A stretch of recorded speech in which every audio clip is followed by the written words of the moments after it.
So for my EPQ project, I decided to host a youth charity cricket tournament in aid of Chance to Shine.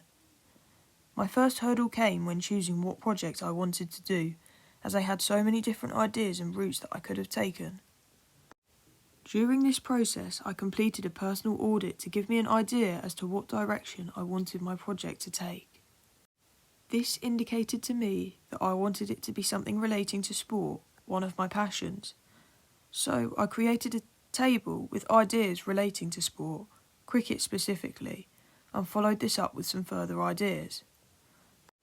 It was clear to me that I wanted to do an artefact, as my A-level subjects have essay-based elements, so for maximal skill development, an artefact would be the most fitting.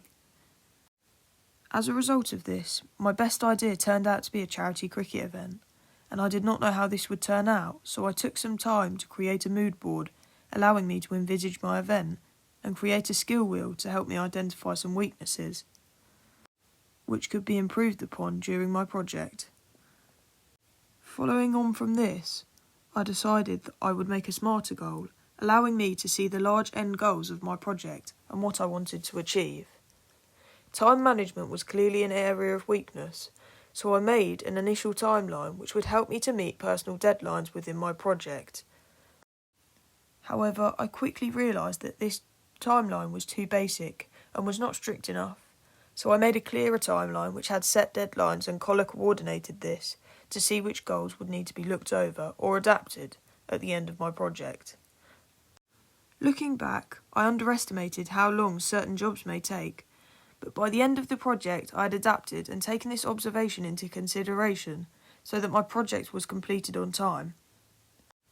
The overall goal of my project was to raise £200 for a charity which will benefit the local community, and I'd do this by hosting a youth charity cricket tournament.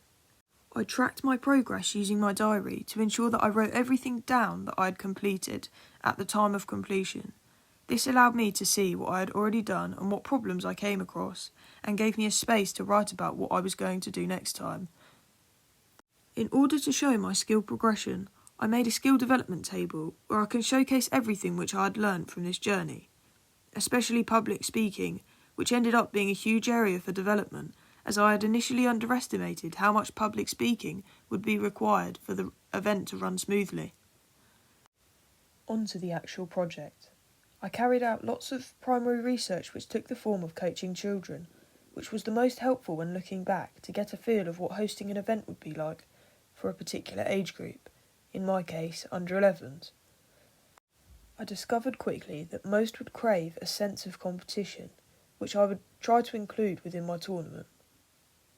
I also came into contact with my club's youth manager to help me see what would be possible. Luckily, he offered to let me host my event during Mildenhall's Cricket Week, giving me a location and a date where my event could take place. I went on to complete some secondary research relating to the charity which I would be donating to, as I wanted the charity to be one which makes a real difference in the local community. So I spent my time looking through websites, articles and videos to find the most fitting charity, which turned out to be Chance to Shine. In the planning of my event, some issues arose, like how I was actually going to raise the money.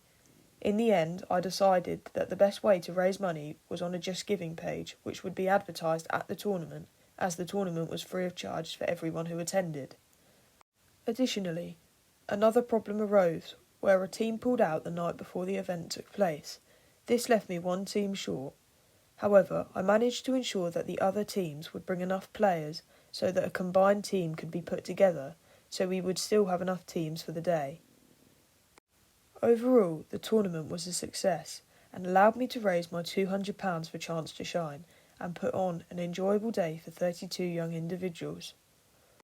On this journey, I learned what important work Chance to Shine do for the local community, giving more children who would not normally have the chance to play cricket an opportunity to get involved in this wonderful game. Throughout this journey, I have learnt to become flexible and show innovation through the challenges I have faced.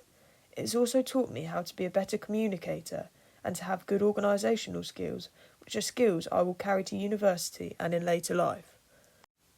If I had the chance to run the event again, I would try to get more people involved, meaning more teams and a better competition.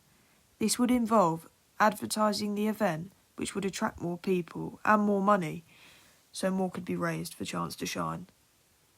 I would definitely be interested in running a similar event in the future, as I feel as though I have found a real interest in this field and believe that there is still a lot of work which can be done to benefit the community.